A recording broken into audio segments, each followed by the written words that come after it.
The Helios is back, and it's back with a vengeance, being 30% more aero, lighter, and stiffer than the previous generation. In 2022, Polygon released the Helios with 5 bikes within the range. Before we get into each individual bike within the range, we're going to go through the similarities.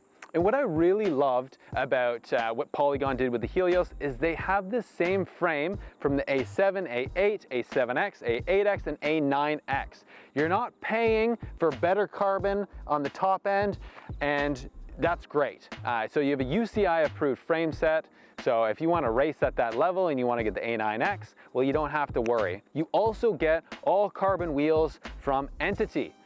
Which is a great thing, ranging from the 30 mil to the 50 mil, and that's the deep section nature of the wheel. So if you want to do more climbing, you're probably better off with a 30 mil versus a 50 mil, which will be more aero. So it really depends on your terrain. Those are the main similarities. Let's go off to the A7. So we're going to start off with the mechanical bikes, which is the A7, A8. So we're going to start off with the entry level. First off, you have the 105 mechanical group set. 11 speed, plenty of gears, really doesn't matter if you're climbing up hills or descending, this will have you covered. It's very reliable, very competent, very capable. My first bike was 105 and I love it. So you also get the disc brakes, very, very reliable. So it doesn't matter if it's raining. Next, moving on to the wheels, 30 mil deep, well, I wouldn't call them deep section, but 30 mil carbon from Entity. And next you have the FSA compact handlebars. Again, very easy to swap out, especially if you're beginning and you want a wider position on the bike. It's more adjustable, which compared to the Di2 electronic fully internal cable routing is a bit more difficult, and you generally know exactly what you want when you go into Di2 versus the mechanical. So great beginner spot to start, especially if you do want to race. This is the bike for you. Moving on, we have the A8 with this beautiful Nubium gray is what Polygon says. And again, I think all the frames are absolutely chef's kiss. We're gonna start off with the, so stepping up, which depending on your terrain, you have the 50 mil carbon wheels, deep section by Entity, which gives you a bit more aero edge, 28 mil tires for that additional confidence, especially when cornering, if it's wet conditions. I stand by 28 mil, I run 25, would definitely go back to 28. Fun fact, you're not gonna go any slower going to 28 mil tires, you're just gonna get that added confidence, so why not, right? Next, you have the disc brakes, same as the A7, reliable, very competent, and I, hands down, would always go disc. And next, you have the Ultegra. So you're inching towards that performance. So 105, Ultegra is a little lighter, it's still 11 speed like the A7, but you do get a bit more crisper shifting, you get that trickle down technology from the previous generation, and you get plenty of gearing. Same handlebars as the A7, FSA compact, very easily adjustable. If it's your first foray into road cycling, especially on the performance side, it's really easy to dial in your fit. Moving on, we have one of the best looking frames, and I think I'm saying this about all the frames because I love them, but it's that purple chameleon-esque frame, and this is your performance entry point in the lineup. So you're moving up to 105 Di2, which is great because with the 105, I mean, it's the first time they've really introduced Di2. So you get that crisp, reliable shifting, regardless of the dirt and grime. You're gonna be able to move through the cassette. It is 12 speed, so you jump up from 11 to 12 with the A7X. You have the ergonomics, which is the same as the Ultegra and the Jura Ace, but you don't get the on-the-top shifting, which again, in my opinion, is a luxury. And if this is your first entry into Di2, it's the one to get. So you do have the Blacktech R8 handlebars, which are thinner than the Vision Metron, which I really like, and they're not as wide, so it's easy to grip, especially if you have small hands. And you do get the WR5 50 mil deep section carbon wheels, which is the same as the A8. 28 mil tires, disc brakes, same. So the big difference really is the cockpit, so the integrated, very, very sleek look, and you get the 105 Di2. moving on.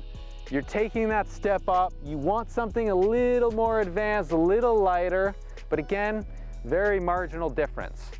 You have the Vision 5D Metron handlebars. So a little thicker than the BlackTech R8. Again, personal preference, I prefer the BlackTech R8. You get the WR5 50 mil wheels, you get the 28 mil tires. What the difference is between the 105 Di2 and the Ultegra 12-speed Di2, same 1212, but you get that Hyperguide Plus. So what that means is when you're in the drops and you want to sprint out of the saddle, you're going to shift seamlessly. And I can't stress enough, I went from Dura-Ace mechanical on my road bike, and I went to the A8X, and I spent about 6 months on it, wouldn't go back. Just because you have that smooth shifting, very, very crisp, and if you want to shift while you're sprinting, it's seamless. You get the servo wave brakes, so very, very touchy, which is awesome, especially when it comes to confident descending. What you get as well is you can actually customize on the eTube app from Shimano when it comes to the shifting. You can shift on the top of the hoods, which is, again, chef's kiss, right? Especially when you really get into the performance end and you get into racing. You can maintain that aero position like this. What you also get is you get a little lighter group set. You get this very, very sleek black look, very stealth, especially if you're coming up behind someone and you want to make a little attack. They may not see you, right? With this one, you'll definitely stand out. And I just want to mention before I move on to the A9X is that with the whole Di2 lineup, you get that 10% additional pad clearance. And we've all been there where you hear whoosh, whoosh, whoosh, whoosh, and you're behind someone with disc brakes. It's a hassle, right? But no longer with that 10% additional pad clearance, and you do get that with the A7X as well. All right, moving on to the Mac Daddy of bikes. So you have the top of the line. You have Dura-Ace Di2. You get that Hyperglide Plus, like I was saying, with A8X. You also get the servo wave technology, which is great. It's a little lighter than the Ultegra Di2. Same cockpit, the Vision Metron 5D, 50 mil. They're, well, identical, minus the group set. So really, you're paying for the gram difference. Again, beautiful frame. You hit this in the light. I'm gonna say it again. Chef's kiss, right? And what's great about the A9X is if you're really performance oriented, well, we already know because you're getting the Dura-Ace Di2 12-speed, but you can actually upgrade to the Shimano C60 carbon wheels, so it gives you 10 mil additional to the 50 mil. And you can also get the power meter, which again, if you're really into that data, which I personally am, and you want to stick with your zones, you can easily do that. Right? So again, very, very performance oriented. If you're someone that actually races or really wants to take it to the next level, you just got a coach, I would go with the A9X and the A8X. Not saying you can't if you're new to road bikes, but I definitely recommend these two. What I love, and I'm going to tell you this, is I've gone through numerous mounts when it comes to my GPS system.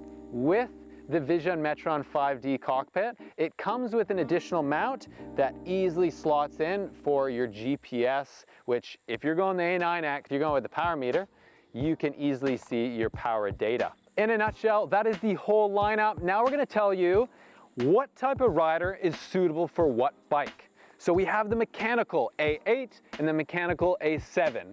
Again, entry point, this is someone that's just dabbling into racing or even longer rides, or this is your first bike, right? I would hands down say that 105, very, very capable, and this is for you. Someone that just wants to take the bike out, no hassles. I would say beginners, A7. Next, A8, I'm dabbling into racing, I think I'm interested, I want the higher end group set. You get the mechanical Ultegra, little lighter, you go up that hill a tiny bit faster for that segment on Strava. Next, you are dabbling into, I know what I want, I've been there, right? I've done a couple of races and I want to kick it up a notch. I want the seamless shifting, I want the nice bike, I want the looker, right? I want to know what, I want people to know what I'm doing. So you're gonna go with the 105 Di2. Next, you're getting to that point where you're getting serious into riding or racing. It doesn't always have to be about racing. You're putting in more kilometers time after time. You want to go faster up the hills, and you're more invested in the sport. You're probably going to go with the A8X. Next, A9X. Typically, you are a competent bike rider. You're someone that's been doing it for a long time, whether that's mountain biking, gravel riding. You know the sport, and you want something that's that next level. And then since we don't have it, we're going to tell you the C60 wheels, as well as if you do want to go with the power meter option, that's your top of the performance. Someone that has been racing for a while wants that additional data behind their rides. And that is my recommendation, our recommendation at Bikes Online. And we hope you enjoy. If you have any questions, feel free to reach out to one of our gearheads. See you next time.